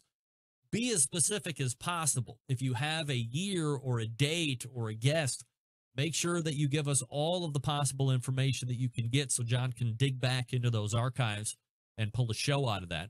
Again, his email address through this show is johnjon@thebbqcentralshow.com. So if you have an idea right now, even before this new show launches, you can go ahead and shoot him an email and he can get to work on that. Maybe he even gives you a heads up on when that might, or at least if he has the show together, then we can give you a heads up on when it actually might launch into the feed. So again, this isn't going to be a separate podcast feed show.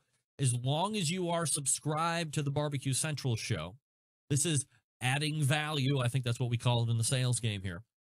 Every Thursday, you will just have a new entry into the feed, so you don't have to do anything else except get up Thursday, look at your phone or your tablet or whatever device and however you get podcasts, and you could subscribe to this show, even through email. If you go to thebbqcentralshow.com/subscribe, you have all of the ways that you can possibly get this show through podcast right there at your fingertips. Choose what's best for you.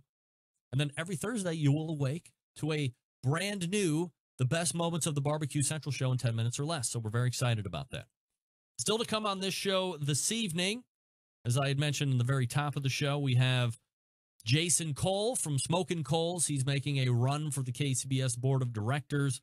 So we'll get some background on him. And then more importantly, the platform that he is looking to run on. And he's asking for your consideration. And then to help close out the show, the Lee Monster, as I've heard him refer to himself, David Lee, the Clear Channel national voice guy, voice of Westwood One, Fox Sports One, Dial Global, all that stuff. And we'll talk to him about his voice and if it's real and what it's like growing up in the radio days, back in the heyday of radio. Do you remember when radio was a heyday? Now everybody's like streaming everything. Does anybody even listen to the radio? I listen to Sirius satellite radio because there's like limited commercials on the music channels. But most importantly, I listen for Howard Stern. Duh. So I'm very excited. Plus, I mean, to me, as a guy who fancies himself, I don't fancy myself, but I could see where I might have had a passion for getting into radio back when I was in college. You know, the problem is I didn't realize I had a passion for radio back in college. Otherwise, I would have worked at WBCRN or whatever that cable radio station was at Ohio University in Athens, Ohio, or Power 105 in the Valley, ladies and gentlemen.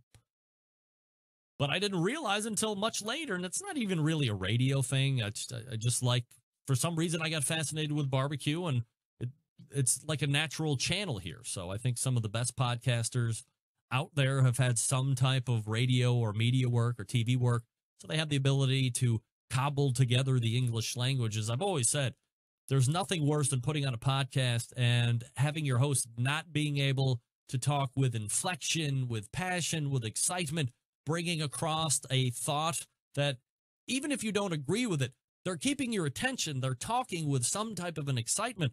The worst podcasts are the ones where they can't cobble together any coherent thought, and they're talking like this, and they really have no passion about everything. Imagine if the Barbecue Central show was me talking like this for 2 hours, interviewing some of the biggest names in the barbecue and grilling industry. How exciting that would be.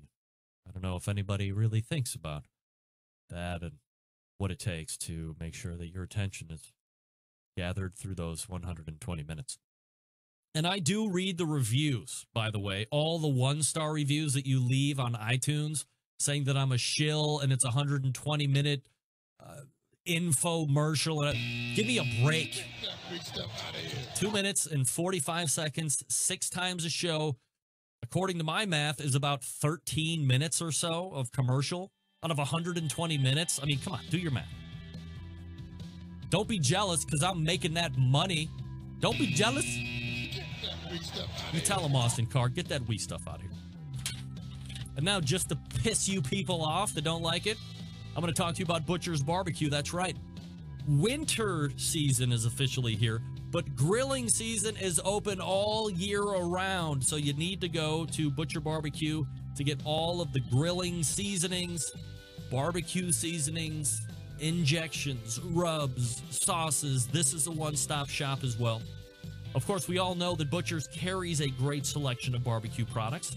The portfolio of grilling items, though, continues to expand as well. I've talked long and hard about grilling oils. It's a product that I am most passionate about. If you haven't tried them yet, I am urging you with every fiber of my being, head on over to butcherbbq.com this very instant and order up 6 bottles of grilling oil, and then watch your life transform for the better. Now, what do I mean by that? So you have a butter flavor, which is my favorite. You also have a chipotle flavor. You also have a steakhouse flavor. What's unique about grilling oil, and you hear me talk about it each and every week, these are shelf-stable products. So once you open it, it doesn't now have to live in the refrigerator in order to remain safe. No. You just keep it right out there by the stove or take it with you outside, depending on where you live. If I take it outside with me now, there's a good chance it might freeze. But take it with you. It doesn't have to live in the refrigerator in order to remain safe. It can just be at your hip. You will find that when it's out there and you can see it, you'll start testing it out on everything.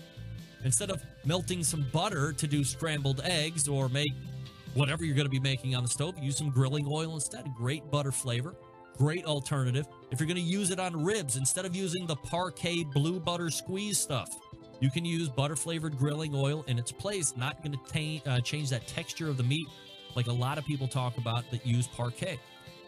It's just a fabulous product. And again, I'm very passionate about it. I want you to try it, and then I want you to tell me if I'm overhyping it or not. Because I buy it by like the 12 bottle count. And I buy it, by the way. Lastly, dealers wanted. If you're currently a owner of a barbecue and grilling supply store and you don't carry the Butcher Barbecue lineup, what are you waiting for? Hit up butcherbbq.com, request information on how to become a dealer for them today. Not only will Dave thank you, but your customers will reap the rewards by getting these fine products in their hands to try for themselves. The product's extensively tested, both in the backyard and on the competition circuit, so you know they are going to deliver on the goods. Head on over to butcherbbq.com right now and check out all the products. That's butcherbbq.com. Always trust your butcher. We are back with Jason Cole from Smokin' Coals talking about his run for the KCBS Board of Directors. Stick around. We'll be right back.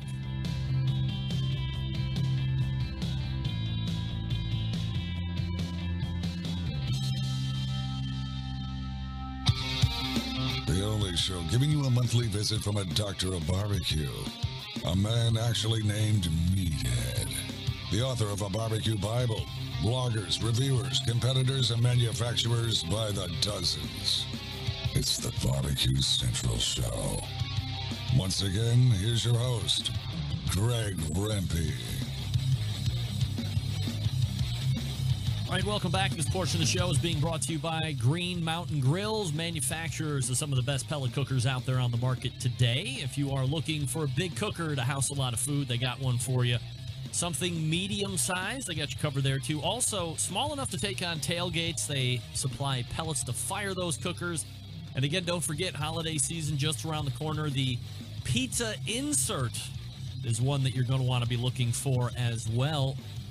Makes great high heat pizzas, ultra fun to use, and very inexpensive. GreenMountainGrills.com. That's GreenMountainGrills.com. All right, it's been a little while since we've done this kind of an interview, but I always have been open to it when the interest is there. My first guest in the second hour is a competitive barbecue cook and heads up the team Smoking Coals. He's also tossing in his hat for the KCBS Board of Directors run that'll be happening here in just a few short weeks. Here to talk about why you should consider him as a first-timer to the show. So we race to the hotline and welcome in Jason Cole to the show. Jason, how are you, buddy? Good, man. How are you? Doing absolutely fabulous, Jason. Appreciate you making time for the show this evening. And before we get into all that KCBS stuff and why you're deciding to put your hat in the ring for the board of directors, let's learn a little bit about you, your competitive background, maybe your culinary background in general, where you live, all that good stuff. Sure. So I live in right outside Nashville, Tennessee, and I started doing competitions in 2003. But at the time, I lived in a town outside of Nashville called Lebanon, and they had a contest there. It's called Amazing Blazing. And my brother and I entered the contest, and unfortunately, he couldn't make it. So my girlfriend at the time, who's now my wife, she decided to join me. And we had an amazing time, and the goal was not to come in last. So we didn't come in last, had a great time, and we did that contest every year until it quit. They quit doing it in 2009, I think it was. And after that, we just my father-in-law joined the team, and we've been on the road and mostly in the Southeast. And we do about 12 to 15 contests a year. But what got me interested in barbecue was at the time I was working for a food company, and I'd sold to restaurants and sold to a lot of barbecue restaurants, and just really intrigued me and thought this is something I could do, and thought I'd give it a shot. Jason, does it take a special kind of lady and girlfriend at the time to find a barbecue competition interesting? Was she competitive by nature, or was it something that just struck her fancy and she was kind of hook, line, and sinker right off the bat? She was there just to really support me. I mean, we had a great time. We met a lot of great people. But she stopped coming with me to competitions in probably 2009, 2010.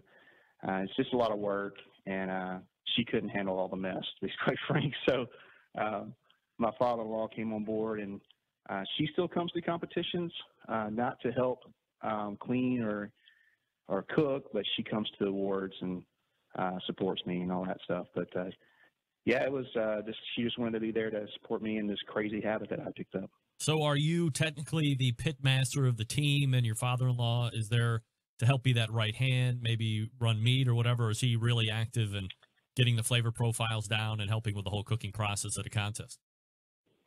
He helps with the process. He helps run boxes. He's a judge as well, and so he has a real good a palate for what's good, what's not good. So he's as much involved as I am. But I do all the seasoning, the trimming, and all that kind of stuff. But he's very much involved, and it's been a real blessing to have him on the team with me and traveling across the Southeast, just cooking some barbecue. Are you a judge as well, Jason? I am. I got certified as a judge, I think it was 2006. And, I've judged several contests over the years. Quite frankly, I'd rather cook than judge, but it's always great to go judge a contest and see what people are doing. So you can kind of base on what you're doing and what people are turning in, see how they make their boxes. It's really helpful to judge occasionally. But I'd rather cook than judge, but it's obviously helpful to judge. Do you find yourself at a weird dichotomy at events when you've run your food, maybe like a lot of teams will run that food, then they wait 10 minutes or so until they think the judge is tasting their food so they can kind of do a side-by-side comparison? Since you are a certified barbecue judge, because I'm sure there's a decent amount of teams who are not certified barbecue judges, they're just cooks. Do you find yourself struggling with, hey, I'm the pit master and this food is really good, and then the other half of you is, hey, I'm a certified barbecue judge and I'm here to tell you that maybe you missed the marks here on this point? Or do you know that that's happening while the cook is going down? I'm the hardest person on myself when it comes to what I turn in. So most of the time when I turn it in, I think it's good, but mostly I don't think it's great. But I do, like for chicken, I'll set a piece aside and wait a few minutes, wait 5 to 10 minutes before I eat it, just so I know what the judges are getting. Same thing with ribs. But yeah, I'm the hardest critic on myself, and I think most barbecue teams are harder on themselves than the judges are. But I would encourage any team out there that's not certified to be a judge. That was one of the most helpful things that was for me, was to go and get certified and then go judge a few contests and see what people were turning in and see the flavor profiles they were using.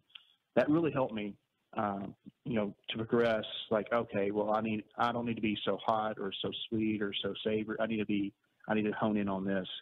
So that really helps. So I would encourage any team that's not a certified judge to take the class and, send an email to an organizer and try to get in and judge some. Jason, do you think that at this point of competition barbecue, the flavor profiles are pretty vast and wide sweeping, or do you find that in the southeast portion of the country, it is one way, and if you're not hitting those flavor profiles, you're not going to do as well as you would if you were in the Midwest or if you were out west or in the Northeast or whatever?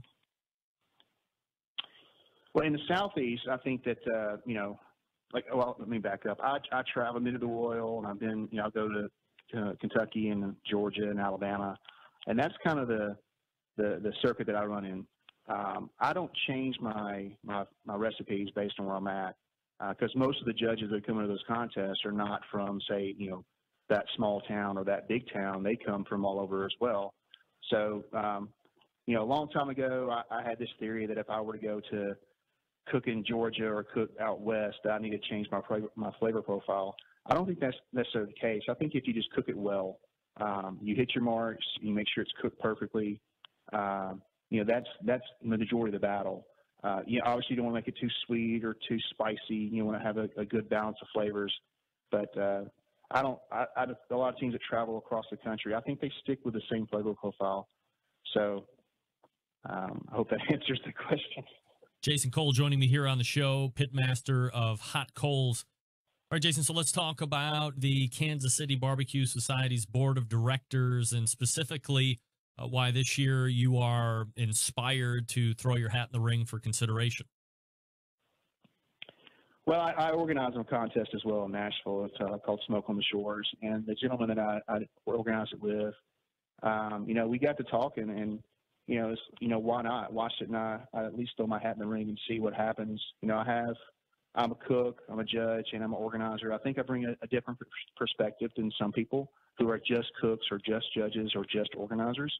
So I'm anxious. I would like to, try to do what I can to get back to the sport, and hopefully I get elected. So usually, or not usually, but it's safe to say that you like competition barbecue. You want to see it do well. You want to see it grow over the next handful of years, all that good stuff. But there has to be a few reasons why you think you getting in there specifically is going to help. So what are some of those platform or real pinpoint items that you would like to see addressed if you're elected in during your time? I think that if you read back over the bull sheet the past couple of years and people give their answers, a lot of the answers are the same. A lot of people talk about the judging system. Mm-hmm. And I do think there's some issues with judging. You hear judges say, well, they didn't have burn-ins in the box. That's automatically an 8 in appearance, or there was no money muscle, and, yada, yada, yada.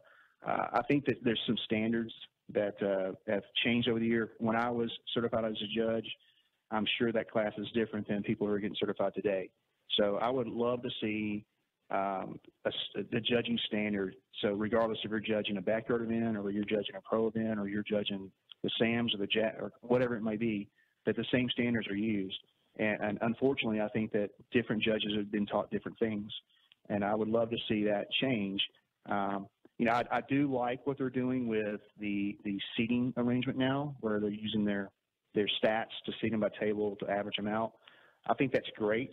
But I would like to see, time will tell how that'll work out. But so far, I think what they've come back with as far as beta testing has done really well. So I'm excited about that. But, as far as the judging, I think there should be a standard that judges are work off of, and whether they have to go do a class online every year or two to get recertified, or something to make it the standards across the board better.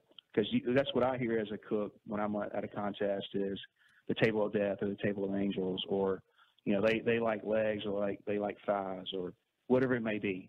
So I would hope that I could shed some light on that and maybe push that agenda a little further. From a standards perspective, in your estimation, how do you put together something that everybody can get behind? I mean, obviously, if you're telling me that when you were going through the judging class, it's probably different than what's happening now.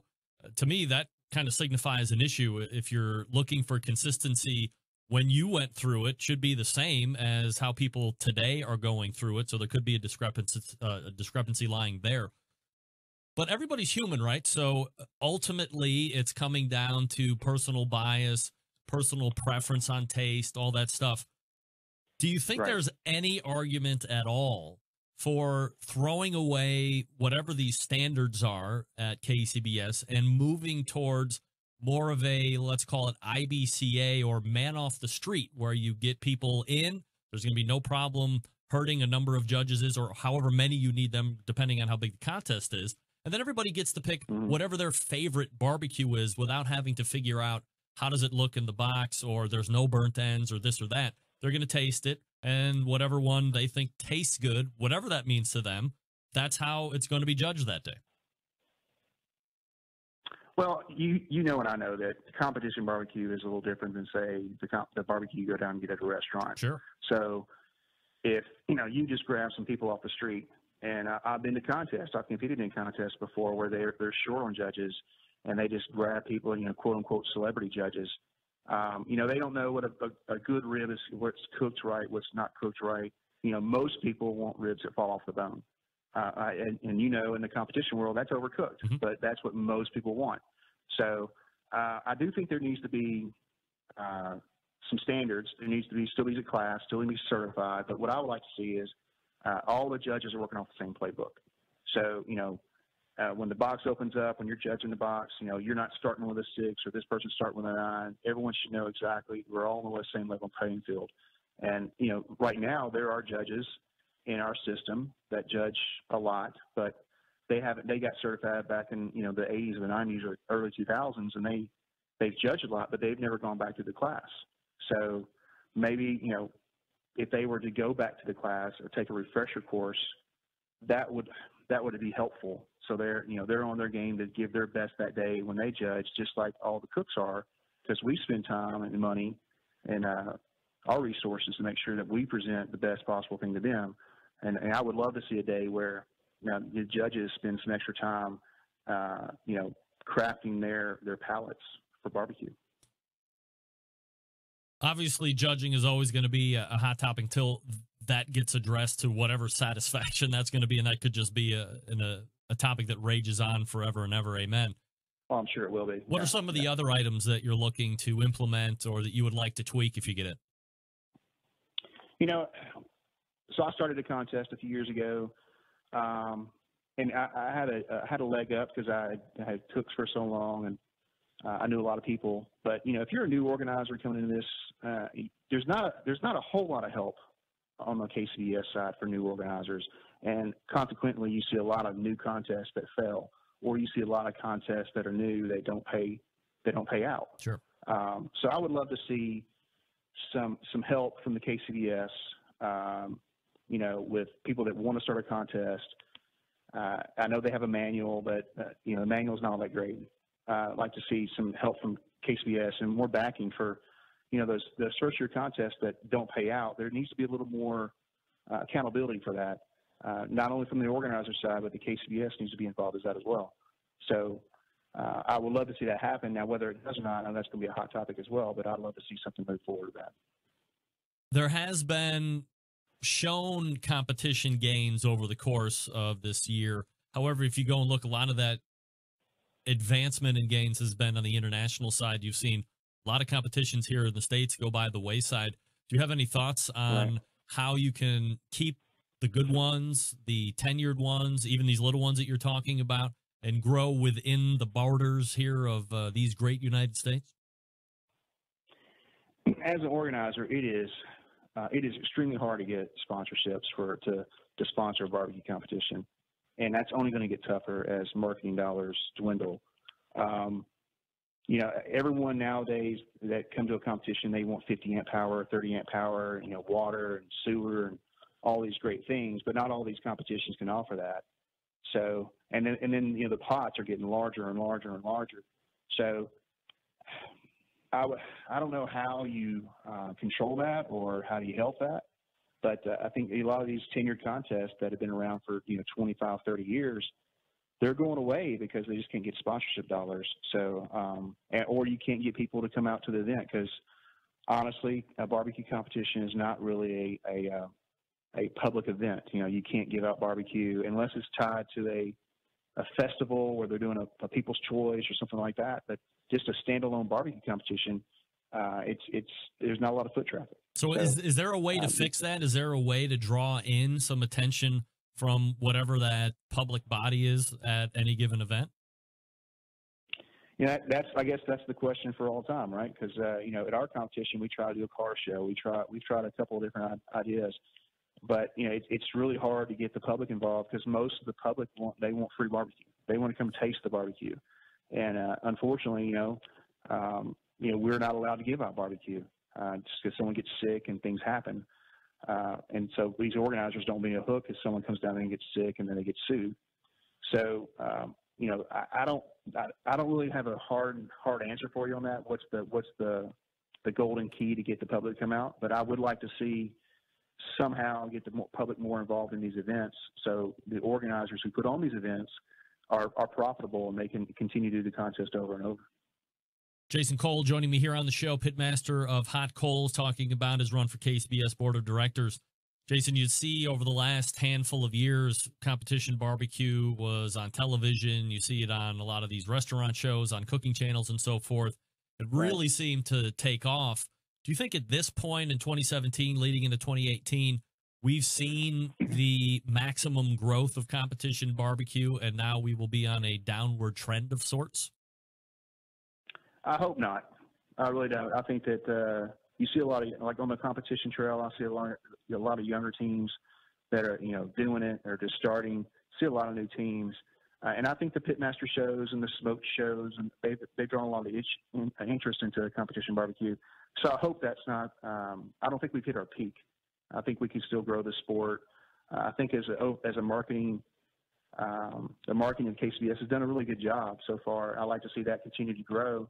And I love to see the barbecue shows continue to do it because it only sparks interest in, what we do and brings people out to start a team. Jason, when are elections taking place? When can you vote? I think elections start January 2nd, and they go through January the 12th. And if you're a KCBS member, you should get an email telling you to vote. I think you have to be paid in full by the 15th or the 30th of this month. And you'll get an email, go online and vote. Do you think if you are competing in a KCBS competition as a competitor, you should be required to be a KCBS member? Because I do. Well, that's a tough question because there's some people do and some people don't. The first time I competed, I was not a KCBS member, and I was not a KCBS member for the first 3 years. Of course, I only did one competition a year, but by the third year, I finally became a member. There's some advantages to being a member. You get to vote, obviously in elections. You get to go to Sam's and some other things. But I would love to see the day if you're going to compete in a KCBS competition. Yeah, I think it's only $35 to be a member, $40 now to be a member. So get a nice magazine every month and get some discounts, and it would be nice. Yeah. Jason, of course, there is a caveat to getting on the Barbecue Central show for this type of interview. And I hesitate to say if. Usually it's when you get voted into the board of directors here via the show. When I ask for interviews, you can't turn your back on me now and hightail it out of here. We have to continue to ask the hard-hitting questions. Is that a deal? That's a deal. All right. That's a deal. Pitmaster of Hot Coals. It's Jason Cole running for the KCBS Board of Director and humbly asking for your vote, or at least for consideration for you to vote for him. Jason, really appreciate the time tonight. Thanks so much for doing it. Thank you. You got it. There he is. Jason Cole. Yeah, baby. All guests on the Barbecue Central show appear via the Smithfield Hotline. Yummy. So that is one of what will be, well, I don't know if many is, right, but I know we got another one lined up for next week, the 26th. That will be Brent Richardson. So look for that. Hey, while I have you on the line, head on over to BigPapaSmokers.com, the one-stop online shop for all things barbecue. Their curated selection of only the best cooking and grilling supplies will get you on the path to better barbecue in no time. Everything at Big Papa Smokers has been Pitmaster approved by Sterling Big Papa Ball himself, from award-winning rubs and sauces to American-made grills and smokers. Big Papa Smokers has everything you need to become a better outdoor cook. Whether you're a backyard barbecue fanatic or a competition pro, Big Papa Smokers has something for you. Big Papa's, known for the championship rubs and seasoning, popular flavors like Sweet Money, Cattle Prod, Cash Cow are all proven winners on the circuit. And in the backyard, Big Papa's offers 13 perfectly balanced flavors that will transform ordinary meals into extraordinary. If you're looking to improve the flavor of your competition barbecue recipes, Big Papa Smokers has combined forces with fellow rub company Simply Marvelous Barbecue to form what is known as the West Coast Offense. We all know by now the West Coast Offense, cornering the market on competitive barbecue, redefining flavor profiles that cooks from across the country have begun to aim for. Also the proud owner of the award-winning Granny's Barbecue Sauce. Looking for a new go-to sauce that will please everyone? Granny's traditional yet powerful flavor reminds us why we fell in love with barbecue in the first place. You can find that along with other top-rated sauces at BigPapaSmokers.com. And aside from the premium selection of rubs and sauces, they also offer a variety of pellet, charcoal, and wood cookers. You're looking for a versatile smoker, easy to use? Check out the Mac 2-Star General Pellet Grill.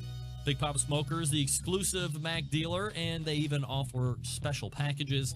If you're not a fan of the pellet smoker, you can go ahead and look at the Old Hickory Ace BP, the only charcoal smoker that Big Papa trusts on his competition trailer. And if you're a backyard guy like me, you might want to consider the M Grill from Texas.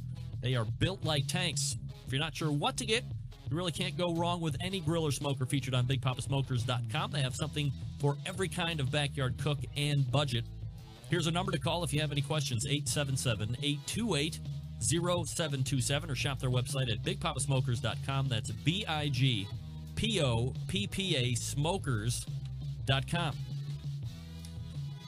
All right, again, that's Jason Cole running for the KCBS Board of Directors. When we come back, the Lee Monster, David Lee will be joining me to wrap the show.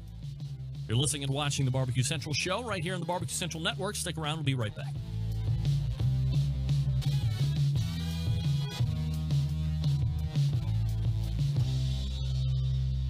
Continuing to produce incredibly mediocre content in an exceptionally professional way. You're listening and watching the Barbecue Central show. Once again, here's your host, Greg Rampey. All right, welcome back. Thanks again to my previous segment's guest, whoever that was. Remember, we're pre-recording, so I don't have that in the can yet. Anyway, my next guest and helping me close out the show can be heard on radios nationwide. In fact, if you're a football fan, a basketball fan, a baseball fan, a motocross fan, a bull riding fan, you've heard his voice a lot. And maybe you've never thought any more about it after you thought to yourself, man, I wish I had a voice like that guy does. Well, the show is primarily a live fire cooking show. It's not always about barbecue. You hear my next guest lead us back into this show from live reads. Many of you have asked, who is that guy? So tonight I thought it would be great to answer all of those questions. Let's go ahead and race to the hotline and welcome in for the first time the really big voice guy for the Barbecue Central show. It is David Lee. David, how are you, buddy? Hey, doing great, brother. Dave, thanks for having me, Greg. Absolutely. It's my pleasure. And it is such an honor to have you be the official voice for the Barbecue Central show. It really adds quite a dynamic piece of professionalism and legitimacy to an otherwise weirdo internet radio show / podcast. But is this the first time that you have been asked to be a guest on a live fire cooking show? It is definitely the first time, so I appreciate that first. There's always a first for something. Well, I'm glad I can supply that for you. So did you know, David, that Wisconsin and the surrounding states is actually a hotbed for some of the best competition barbecue teams in the country right now? Well, it doesn't surprise me. I go to a lot of Green Bay Packer games, and the tailgates are going like crazy. It's a big tradition up there at Lambeau Field, so it doesn't surprise me, although I didn't know that. Are you a big sports fan, or because it's a Wisconsin thing, you're kind of innately a Green Bay fan? Yes, I am from Green Bay, and so it's in my blood. Grew up just a few miles from the stadium, so I go to probably about 3 games and hang out in the Westwood One booth from time to time as well.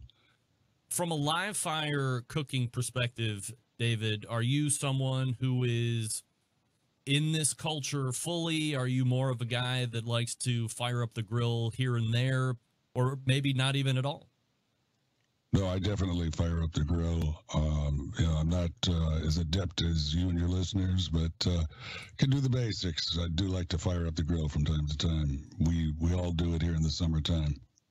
David Lee joining me here on the show. You can find his website, by the way, at davidleeproductions.com. We'll obviously learn a little bit more about him here during the show, but if you're interested in hearing some demos and all that good stuff, hit up the website. All right, David, so let's roll back, if we could, all the way back to the 1970s, where we find a high school age David Lee getting his first sniff of radio at your high school station, no less, which is actually where I saw my first hints of radio. My high school in Bainbridge, Ohio, actually had a radio station that was nestled right inside the walls there. Before you started, did you have a desire to be a jock or be a voice talent? Or perhaps a better question is, when did the signature David Lee pipes kick in? Well, probably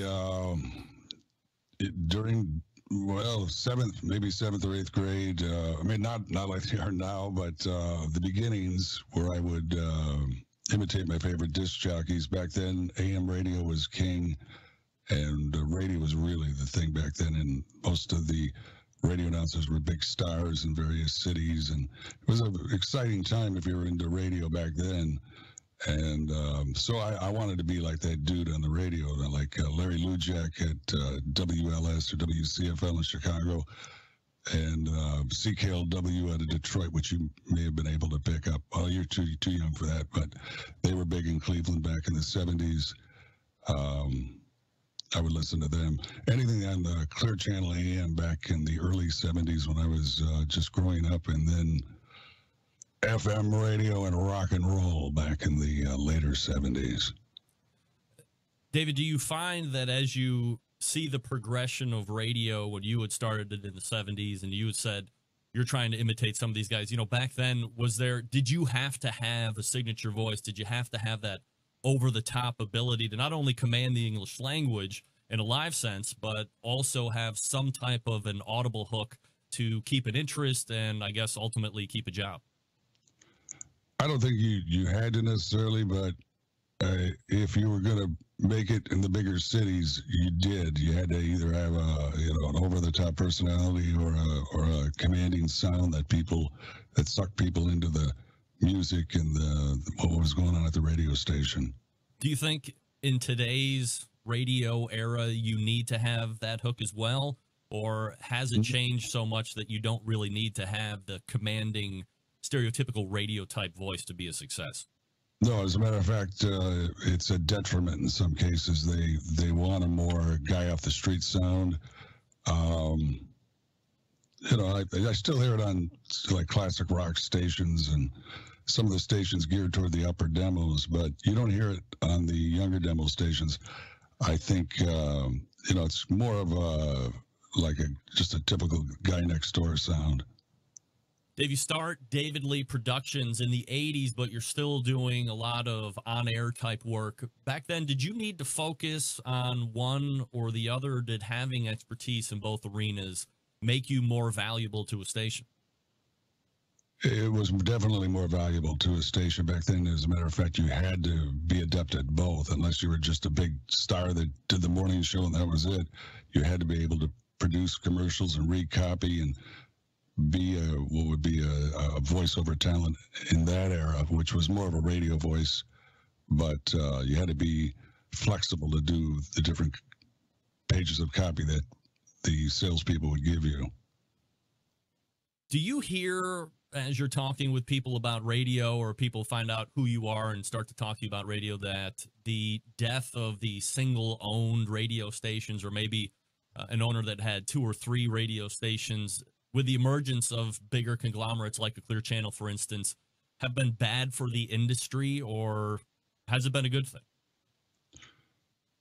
Yeah, it's definitely homogenized things. In the playlists, the music playlists are pretty much the same from city to city. Back in the day, you had a lot of a local flavor.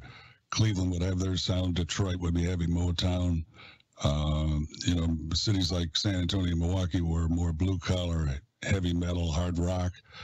Back in the 70s, you could go from city to city and you would hear different sounds, whereas now you can travel. It's different with the big companies owning the stations. Everything is homogenized. In fact, the DJs can voice track, so you'll sometimes hear the same announcer in one city and then in several others.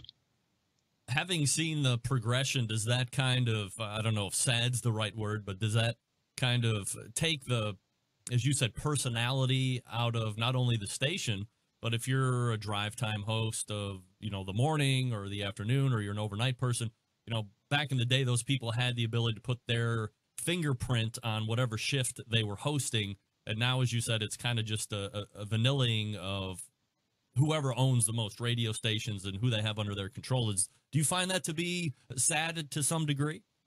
Yeah, to some degree. I mean, when a famous rock star dies on the weekend, because everything is voice tracked on most stations, the guy gets no eulogy at all. Like when Greg Allman died on a Saturday, you know, you got to die during the work week when at least most of the people are alive.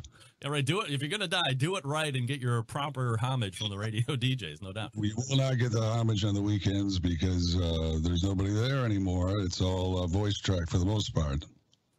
You take up David Lee Productions more in a full-time role in the mid-'90s, so that entails building customer bases, you know, whether that's making a full-time income or whatever. How do you go about building a customer base that would include a Fox Sports 1 or a Westwood 1 or being a voice of Clear Channel? How does that work? Well, when I was starting out, it was basically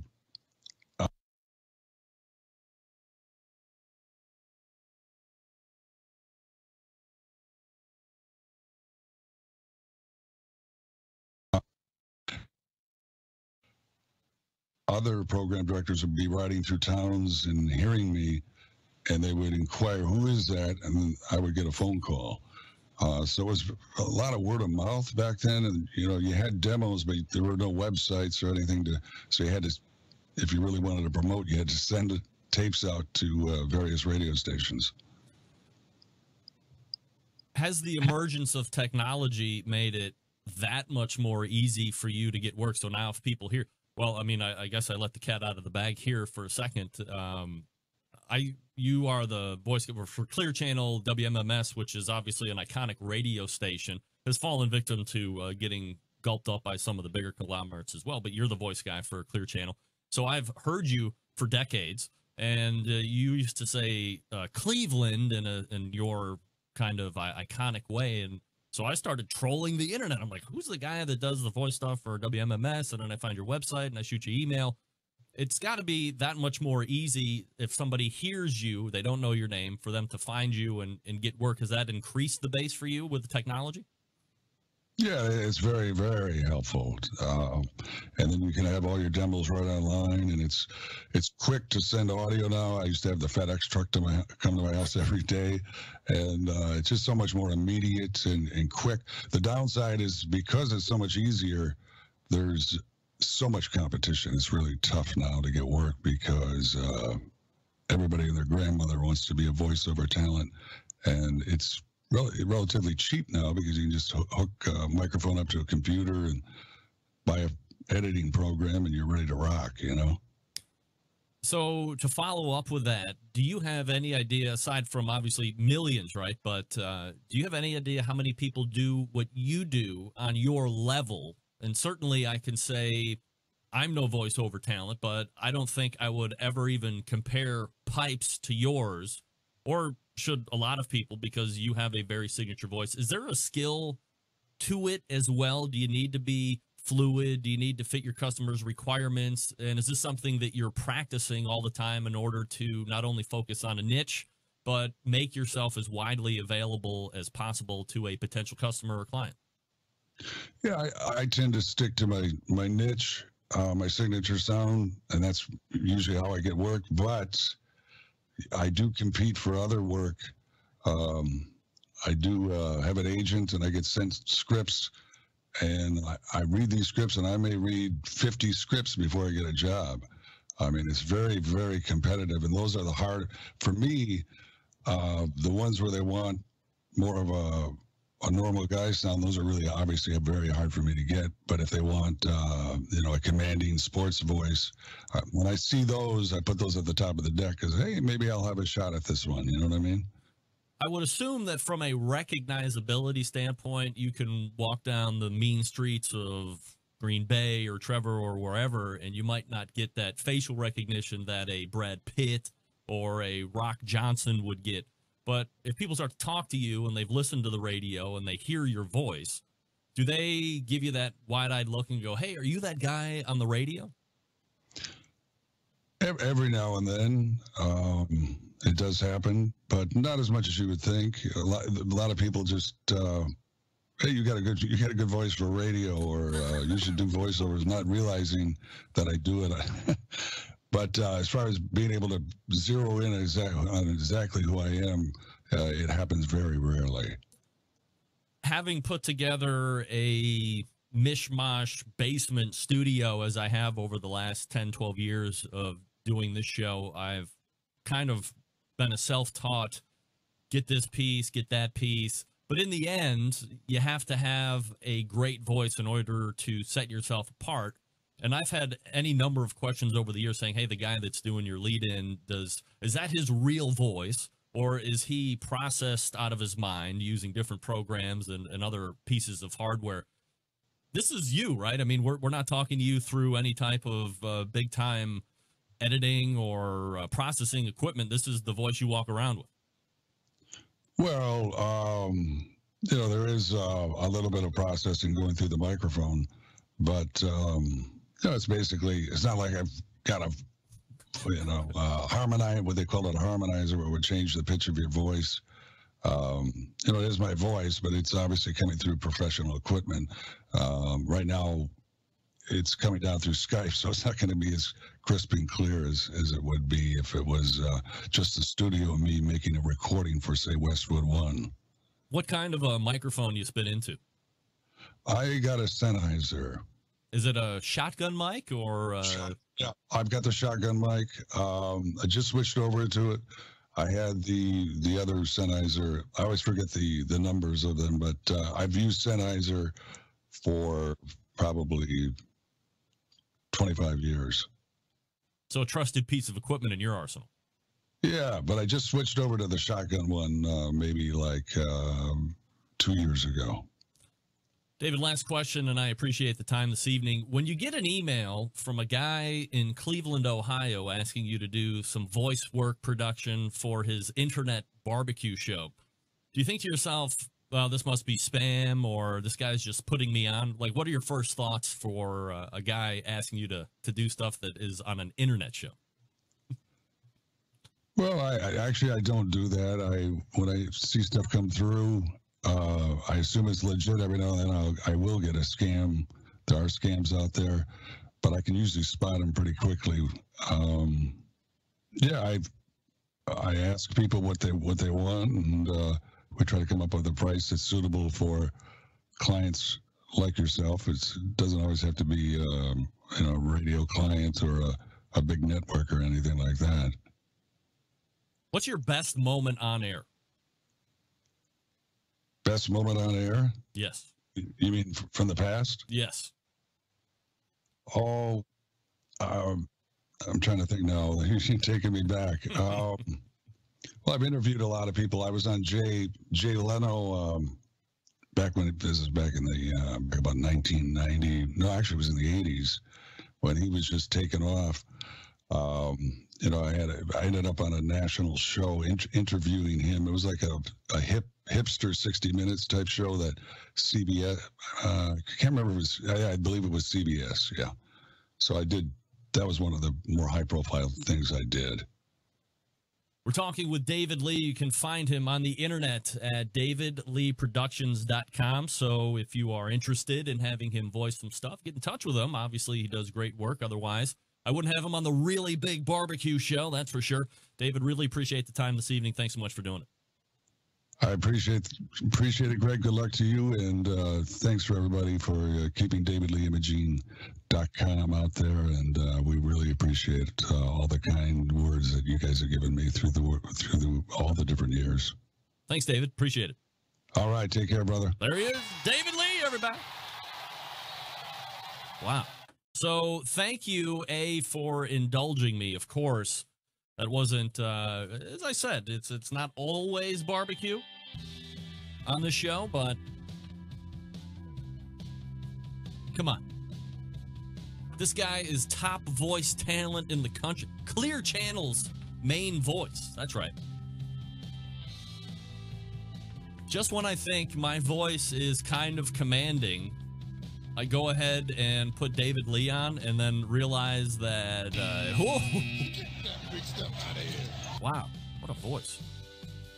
Let me talk to you quickly about the Pit Barrel Cooker, gang. Pulling the trigger on a new cooker can be nerve-wracking sometimes. Temperature-controlled fire management, what woods to buy, who needs the hassle?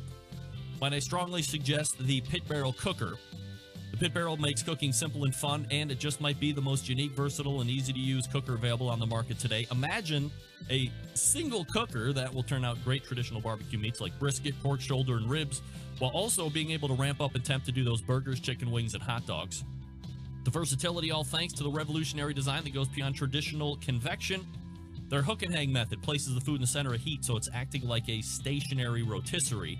The result is great tasting, perfectly cooked meat each and every time. Not only is the Pit Barrel a fabulous cooking vessel, it's an aesthetically sexy devil as well. Not only built to withstand heat, but thanks to its porcelain enamel finish, the Pit Barrel is able to withstand any type of weather condition. Also extremely portable. Fits in the back of most trucks, vans, and SUVs. It's ready to go wherever you are. Of course, all barbecue folks love accessories, and Pit Barrel doesn't disappoint here either. From rubs to sauces to the unique removable ash pans, turkey hangers, pit grips. You can find a whole list of accessories at the Pit Barrel website that will complete your Pit Barrel cooking experience. For the best part, $299. The Pit Barrel comes fully assembled, ready to cook on, and ships for free right to your door. So does everything else they sell, by the way. Don't take my word for it. Amazing Ribs continues to sing their praises, giving them gold star reviews many years in a row. Head on over to pitbarrelcooker.com and see what everybody's talking about. Be sure to check out their full collection of short how-to videos. Then pick up one or two for yourself. You'll thank me later. 502-228-1222 is the number. Pitbarrelcooker.com is the email address. Is the website. We are back to wrap the show right after this. Stick around. We'll be right back. Whole packers, full racks, legs and thighs, injecting butts. If you've never heard this before, you might think you found the best XXX show ever. Let's get back to the most homoerotic host out there today, Greg Rempe. You know, I'm thinking to myself, it would be perhaps even way better if I could somehow convince David to just sit on the line as we connect in. We're tried to do IPDTL earlier, which would have given just a more incredible sound. I mean, he sounded incredible on Skype. That's when you know you have a great voice. You sound incredible on Skype, plus he has really good equipment. But that's a good way to tell how good of a voice you have. But to just have him on the line and live talk me back, I'd be like, that would be the best, right? Absolutely. All right, thanks again to David Lee for joining me last segment, and we will go ahead and get ready to get out here. All the way back in the first hour, we had Stephen Reichland, barbecuebible.com. Check that website out if you're looking for Christmas goose tips. Also, prime rib tips. Also, Cuban pork for Christmas. He's got a great bunch of recipes listed on that Barbecue Bible website, so check it out if you have any other questions or ideas from a icon. We also talked with John Stolberg in the first hour, talking about the launch, the first Thursday of January, of the best moments of the Barbecue Central show in 10 minutes or less. That's going to be fun. Again, if you have any suggestions or comments for John, Jon at thebbqcentralshow.com, so look forward to that. And of course, the really big voice guy for the Barbecue Central show, David Lee from David Lee Productions, that website, davidleeproductions.com, so you can hire him. The voice of Westwood One and the Barbecue Central show, not necessarily in that order. A great conversation. All right, we will be live again next Tuesday, December 26th. Jess Pryle's already loaded up for that one. Embedded Correspondence loaded up for that one. So stay tuned for that. September 11th, 2001, I will never forget. Until next Tuesday at 9 p.m. Eastern Standard Time, this is your program host and proud U.S. American, Greg Rempe. Good night now.